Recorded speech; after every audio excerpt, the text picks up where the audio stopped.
Assalamualaikum warahmatullahi wabarakatuh. Innal hamdalillahi nahmaduhu wa nasta'inuhu wa nastaghfiruh wa na'udzu billahi min syururi anfusina wa sayyiati a'malina. May yahdihillahu fala mudhillalah wa may yudlil fala hadiyalah. Asyhadu an la ilaha illallah wahdahu la syarikalah wa asyhadu anna Muhammadan abduhu wa rasuluh. Allahumma salli wa sallim ala nabiyyina Muhammadin wa ala alihi wa sahbihi wa man tabi'ahum bi ihsanin ila yaumiddin. Qala Allah ta'ala fi kitabihil karim, ya ayyuhalladzina amanu taqullaha haqqa tuqatih wa la tamutunna illa wa antum muslimun. Ya ayyuhalladzina amanu taqullaha wa qulu qawlan sadida yuslih lakum a'malakum wa yaghfir lakum dhunubakum wa may yuti'illaha wa rasulahu faqad faza fawzan 'azima.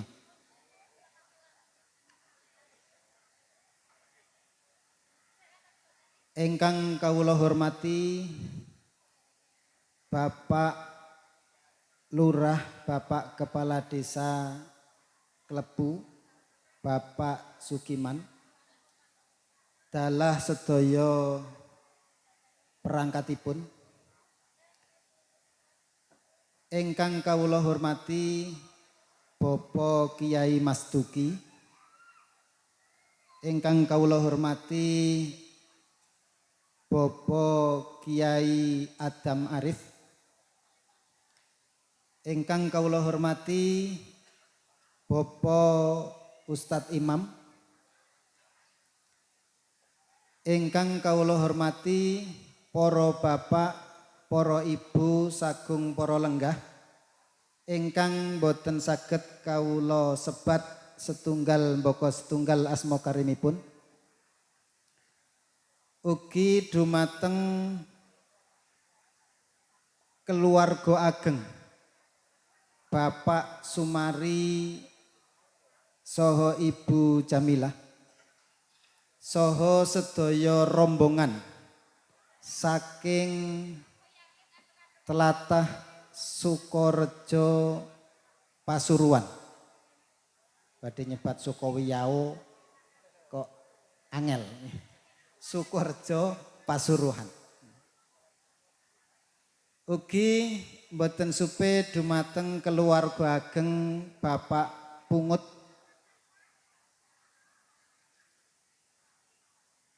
ingkang kala wau sampun ngleksanakaken kewajibanipun anikahaken putra putrinipun.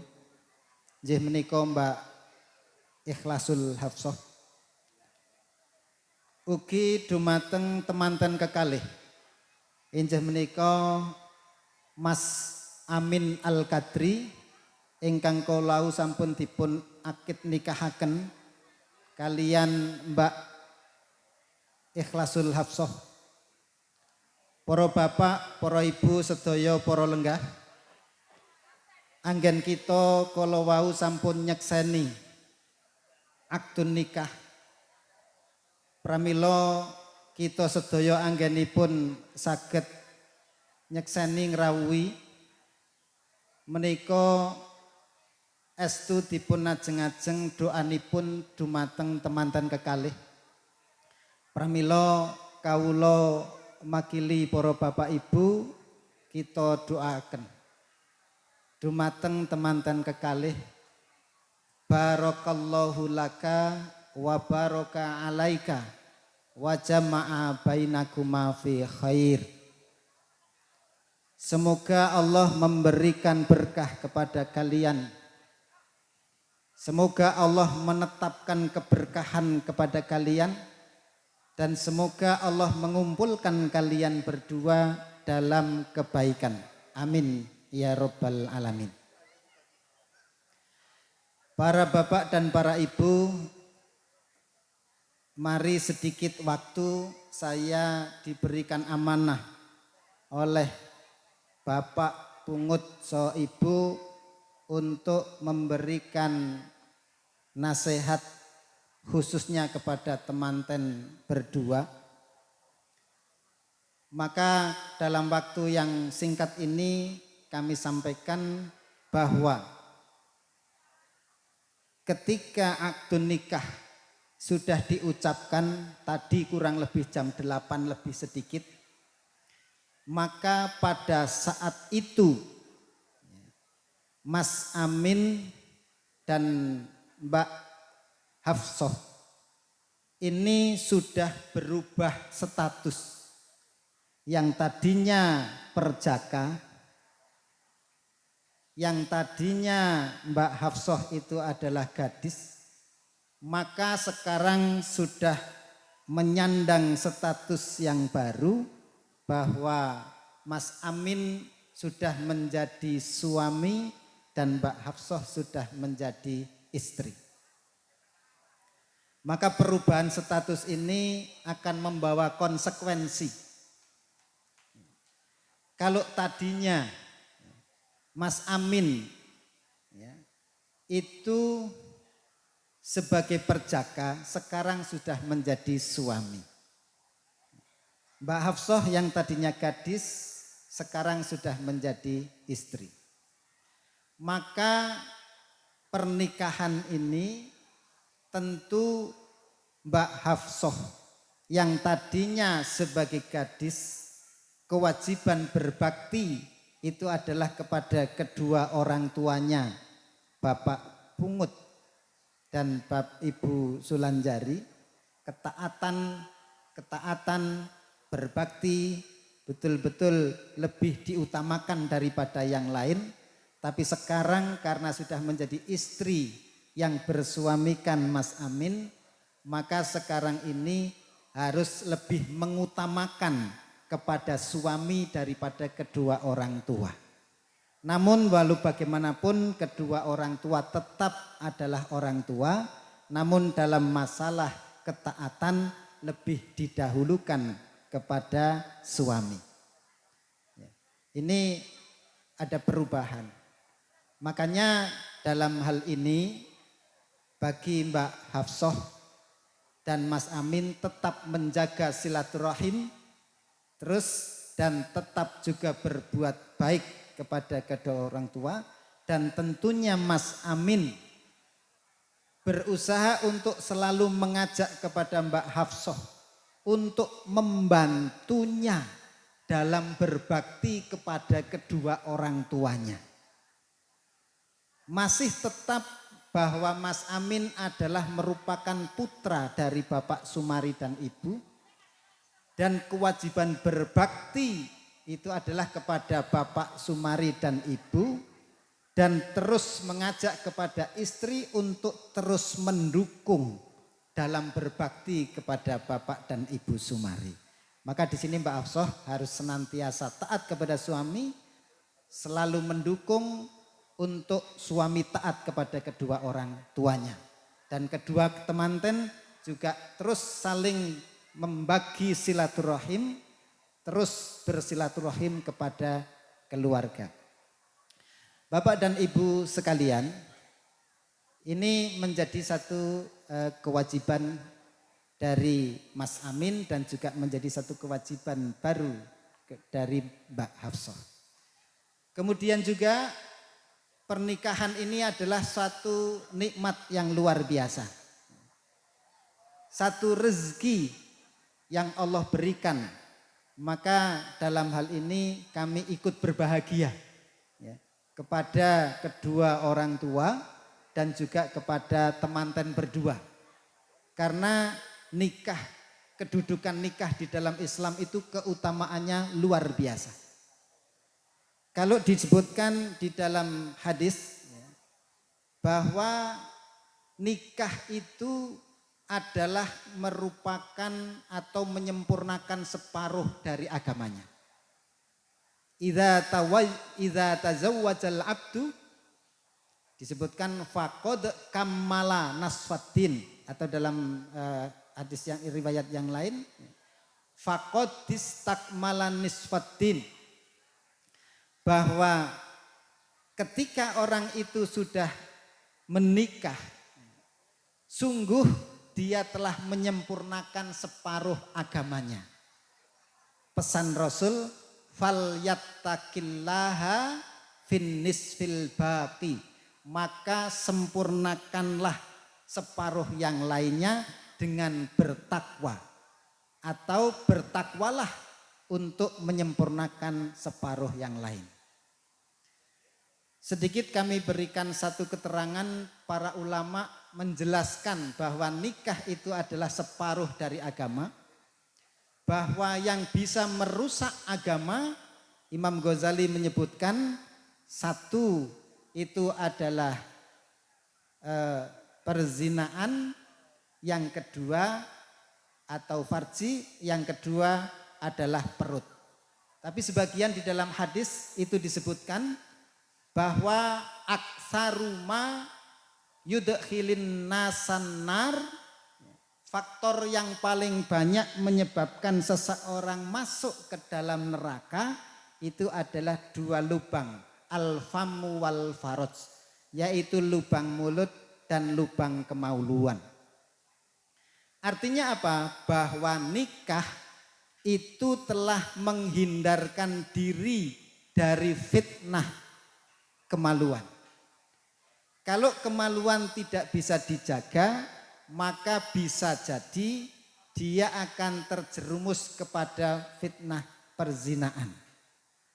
Maka menikah itu menjaga dari fitnah perzinaan yang merupakan separuh yang bisa merusak agama kita. Makanya dengan menikah itu adalah menahan diri, menjaga kesucian diri, menjaga kehormatan diri dari fitnah yang namanya perzinaan. Maka kemudian bertakwalah untuk yang separuhnya lagi, yaitu untuk betul-betul bisa menjaga lisan atau menjaga mulutnya. Maka tadi sudah disampaikan ada dua faktor yang menyebabkan orang masuk neraka. Satu adalah lisan, yang kedua adalah kemaluan. Kalau yang satu sudah dijaga dengan menikah, maka yang separuhnya ini kita menjaga agar lisan kita selalu selamat dari mendolimi dan menyakiti orang lain.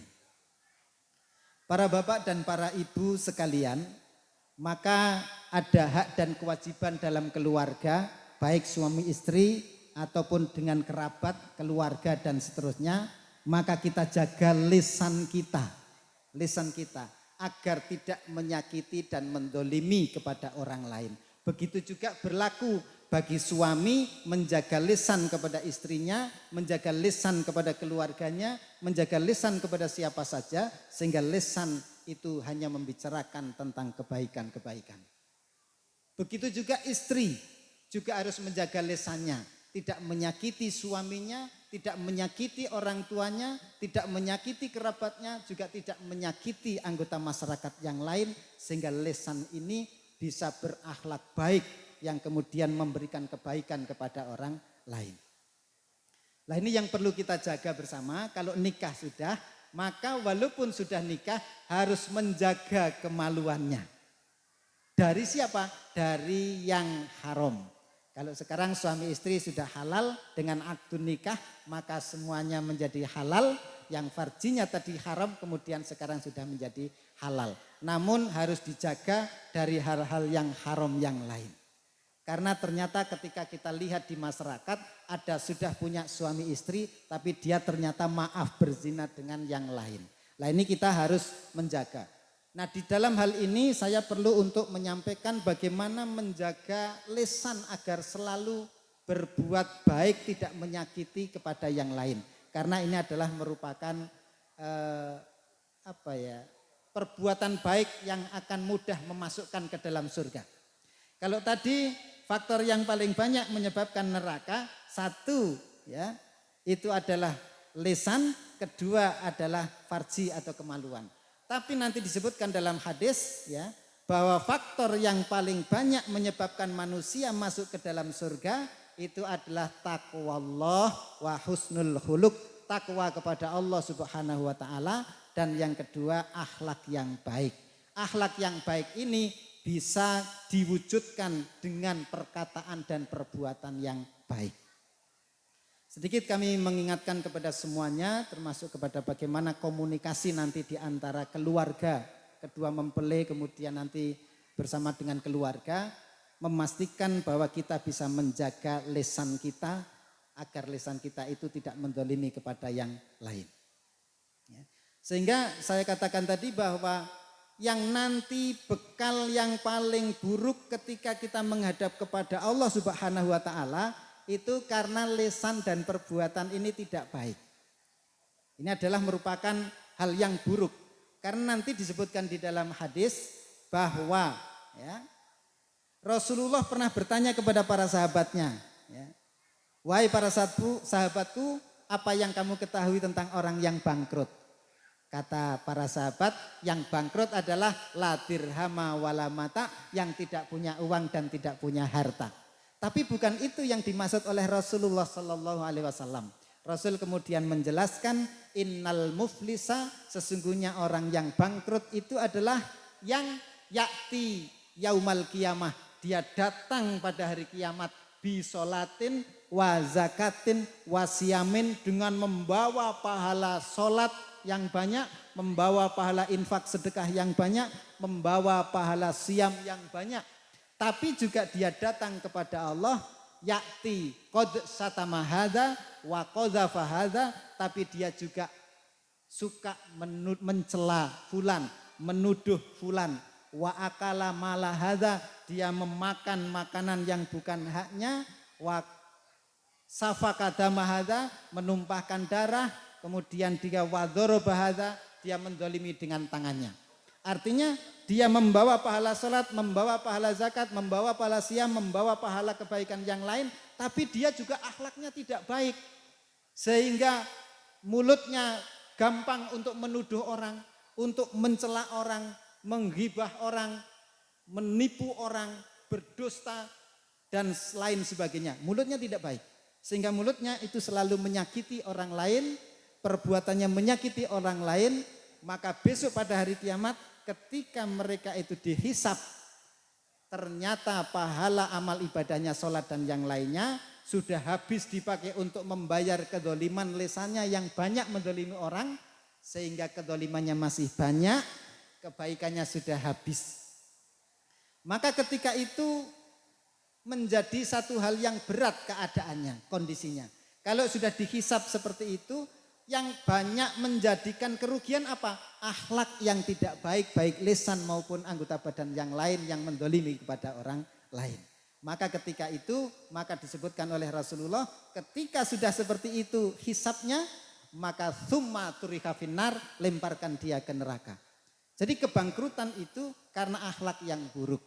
Makanya disebutkan oleh Rasulullah, yaitu inna syarron nas, bahwa manusia yang paling jelek manzilatan indallah yaumal qiyamah, di sisi Allah Subhanahu wa taala besok pada hari kiamat. Siapa mereka manusia yang paling jelek? Yaitu adalah man yatrukuhun nas littiqai fahsihi, yaitu orang yang dijauhi oleh manusia, orang yang dihindari, ditinggalkan oleh manusia karena mereka itu menghindari kejelekannya. Jadi jangan sampai karena akhlak kita jelek, akhlak kita ini buruk, maka kita dihindari oleh banyak orang. Ini adalah merupakan orang yang paling buruk besok pada hari kiamat. Nah, ini adalah untuk secara umum. Kemudian nasihat untuk kita selalu berakhlak baik, baik dalam keluarga maupun dalam kerabat, atau juga kepada masyarakat umum, ini nanti banyak sekali kita dapatkan. Bahwa manusia atau orang Islam yang sejati, orang Islam yang paling baik, siapa mereka? Man salimal muslimuna min yadihi walisanihi. Siapa seorang muslim yang baik? Seorang muslim yang baik adalah yang kalau orang lain itu selamat dari kezaliman lisan kita dan kezaliman tangan kita. Artinya apa? Kalau kita menjadi orang yang baik, maka kita sangat sedikit atau bahkan tidak menzalimi kepada orang lain. Tapi kalau keberadaan kita banyak orang yang lain merasa terzalimi dengan lisan dan tangannya dan perbuatannya, berarti kita ini bukan muslim yang baik. Nah ini tentunya kita bersama-sama untuk berusaha menjadi seorang muslim yang baik.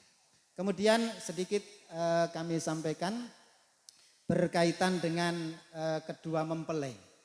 Saya tadi membuka hadis berkaitan dengan seorang perempuan yang terbaik menurut Rasulullah Sallallahu Alaihi Wasallam. Ya disebutkan di dalam hadis ayyun nisa'i khair. Siapakah seorang wanita yang baik ya Rasulullah? Kemudian Rasulullah menyampaikan seorang wanita yang baik adalah allati tasuruhu idza nadhara. Seorang wanita yang menyenangkan ketika dipandang oleh suaminya.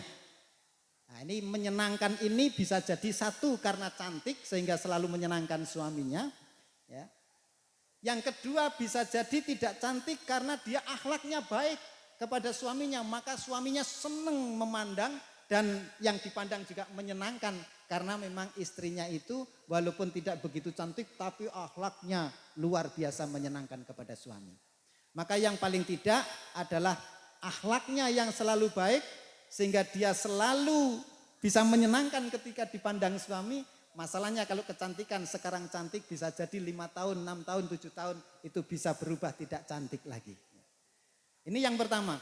Kemudian watuti'uhu idza amaro, ketika diperintah oleh suaminya dia taat, mentaati perintah suaminya. Dan ini adalah menjadi satu kewajiban istri untuk selalu mentaati kepada suami. Kalau bisa taat terus kepada suaminya, ya, ini luar biasa. Janji Allah, Rasul Sallallahu Alaihi Wasallam itu memberikan jaminan surga. Bahkan pintu surga dari mana saja dia bisa masuki itu.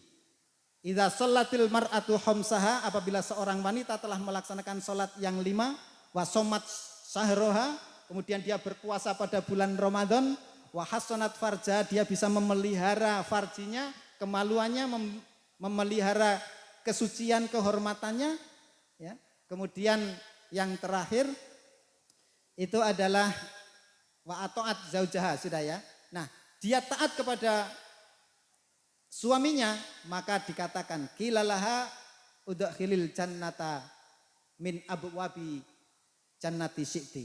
Dia akan masuk dari pintu surga yang mana saja dia akan masuki sesuka dia. Maka ini adalah merupakan pahala orang yang berbuat taat kepada suaminya. Kemudian yang ketiga, tidak menyelisihi suaminya dalam hal hartanya maupun dirinya. Sehingga kalau dia sering menyelisihi, suami menjadi tidak suka. Kalau suami sudah tidak suka kepada istrinya, ini hal yang tidak bagus. Makanya istri menjaga diri agar tidak menyelisihi ya suaminya dalam masalah harta dan juga masalah dirinya, selalu mentaati, selalu mencari keridhoannya. Ini adalah bekal untuk istri, bagaimana selalu bisa taat dan menyenangkan kepada suaminya, surga insya Allah. Kemudian untuk seorang suami atau lelaki yang baik menurut Rasulullah, jelas lelaki itu adalah qawwam, lelaki itu adalah merupakan pemimpin dalam keluarga. Maka seorang pemimpin yang baik selalu memimpin, mengajak kepada istrinya, mengajak kepada anaknya besok untuk selalu taat kepada Allah Subhanahu wa taala. Kalau sampai membiarkan mereka tidak taat, baik istrinya berbuat dosa dibiarkan, anaknya berbuat dosa dibiarkan, ini adalah suami yang tidak bertanggung jawab. Bagaimana tanggung jawab suami? Harus senantiasa mendidik dan mengarahkan anggota keluarganya untuk bertakwa kepada Allah Subhanahu wa taala. Bahkan di dalam hadis disebutkan khairukum li ahlihi. Sebaik-baik lelaki suami di antara kalian adalah yang paling baik kepada keluarganya. Wa ana khairum li ahli, dan saya Rasul Muhammad sallallahu alaihi wasallam adalah orang yang paling baik terhadap keluarganya. Atau juga disebutkan bahwa hiyarukum lin nisaihim, bahwa seorang suami yang baik adalah mereka yang lin nisaihim, berbuat baik kepada istrinya. Atau nanti di dalam hadis-hadis yang lain banyak kita jumpai, adalah seorang laki-laki yang baik adalah seorang laki-laki yang selalu berlemah lembut kepada anggota keluarganya, selalu mendidik, mengajari untuk senantiasa bertakwa kepada Allah Subhanahu wa taala. Itulah yang menjadi cerminan ku anfusakum wa ahlikum naro. Jagalah diri kalian, keluarga kalian dari neraka. Ali bin Abi Thalib mengatakan menjaga diri dan menjaga keluarga dari neraka adalah mendidik dan memerintahkan kepada anggota keluarganya untuk selalu taat kepada Allah Subhanahu wa taala dan mencegah dalam keluarga apabila ada yang berbuat maksiat. Amar ma'ruf nahi mungkar dijalankan di dalam keluarga, maka keluarga insya Allah menjadi keluarga muslim yang baik dan semoga kedua mempelai akan mendapatkan kehidupan yang sakinah mawaddah warahmah. Demikian yang bisa kami sampaikan dalam pertemuan pada kali ini, maka mari kita akhiri dengan kita berdoa kepada Allah Subhanahu wa taala. A'udzubillahi minasyaitonirrajim. Bismillahirrahmanirrahim. Alhamdulillahirabbil alamin. Allahumma sholli ala Muhammad wa ala ali Muhammad kama shallaita ala Ibrahim wa ala ali Ibrahim innaka Hamidum Majid. Allahumma ighfir lil mu'minina wal mu'minat wal muslimina wal muslimat al ahya'i minhum wal amwat innaka sami'un qaribun mujibud da'wat. Rabbana la tuzigh qulubana ba'da idh hadaitana wa hab lana min ladunka rahmah innaka antal wahhab. Rabbana hab lana min azwajina wa dzurriyyatina qurrata a'yun waj'alna lil muttaqina imama. Rabbana atina fid dunya hasanah wa fil akhirati hasanah wa qina adzabannar. Subhana rabbika rabbil izzati amma yasifun wa salamun alal mursalin walhamdulillahi rabbil alamin. Assalamualaikum warahmatullahi wabarakatuh.